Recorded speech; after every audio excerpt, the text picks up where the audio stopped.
Hi everyone, today we're going to look at the themes in Mouse and how we can unpack the text to find out what the themes are so we can analyse them.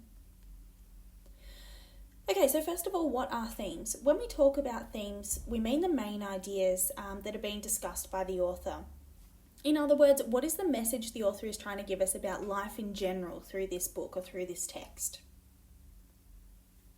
So we have a couple of types of themes. This is very broad, but it gives you an overview of the sort of things that we're looking for. So we have themes that are morals. So stories can be used to give the reader a message about how life should be lived, such as honesty always wins. Okay, so it's always better to be honest because that's always going to be better in the long run. We also have themes that can be statements, so they can show the reader a truth about humanity. For example, the relationship between mothers and daughters is complicated. Okay, so that's not telling us anything about how our life should be lived or what we should do. It's just making a statement about how relationships can be complicated. Okay, so there are two different types of themes that we can look for. When we're thinking about themes, we need to think about what is the main message that the author is trying to tell their audience. What are they trying to convey to us? What are they talking about in the most general kind of sense? Here are some things to keep in mind about themes. They're usually universal, and that means that they can apply to lots of different groups of people. They're usually serious, even in funny texts. So even in texts that you might consider to be not really, having a huge underlying statement, not trying to say anything super serious, the themes typically will be quite serious and quite, full on. Even though the way that they're talked about might be much more lighthearted and funny. Themes can deal with groups of people. So, for example, children are fearless might be a theme. There might be, the fearlessness of children might be a theme. They might deal with principles or ideas, okay, instead of groups of people. So, for example, love is more important than wealth. And themes often have two sides to them. So, for example, the past is inescapable. So if we're talking about the past as a theme and the continual presence of the past and the influence of the past, there are two sides to this theme. So yes, the past is inescapable, or we can say no, we actually can escape our past, and the past is not inescapable. We can move on. Theme is a natural product of good storytelling. Okay, so often students will kind of say, I don't think the author was trying to say that in doing this or whatever, and that might be true.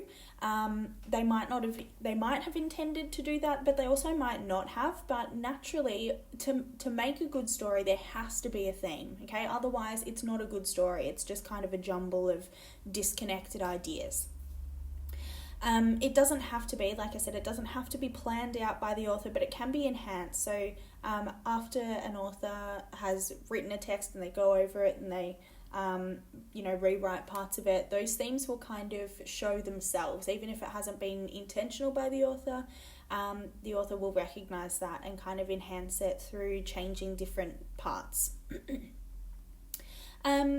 When it's overdone, so when authors try and cram themes in a way that's too obvious or too extreme, it makes for a bad story. But when it's done correctly with the right emphasis on character and situation on plot, through the characters and situations and plot and word choice, the theme becomes another satisfying element in good fiction. Okay, and it's the way that the author conveys their message to us. Okay, some themes in Mouse. We have survival, hope, loss, dehumanization, which means taking away someone's humanity and their connection, I guess, to being a person. Guilt, relationships, and the impact of trauma. Okay, we can use the text to prove the theme. So if we think that the theme might be relationships, for example, we can go back through the text and see if there are any moments in the text that prove that, or quotes particularly. In Mouse, we can also look at the images because it's a graphic novel. All right, so we have got an example one here. So the impact of trauma can be felt years later. Okay, do we think that this is true in Mouse or not? Well, we're going to think about who experiences trauma. Do we have a character who experiences trauma? Yeah, we have Vladek. Okay, good. So we've got one step in the right direction. Then, because we're thinking about the impact of trauma and if it can be felt years later, we've got to think about, is he still experiencing effects after the war is over and after the Holocaust is finished and he's living in America?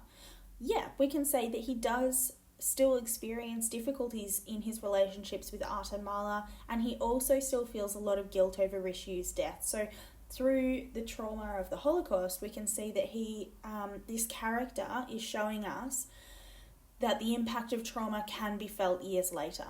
So the theme of trauma and the long-lasting nature of the impact of trauma is shown in Mouse through this character and through these relationships.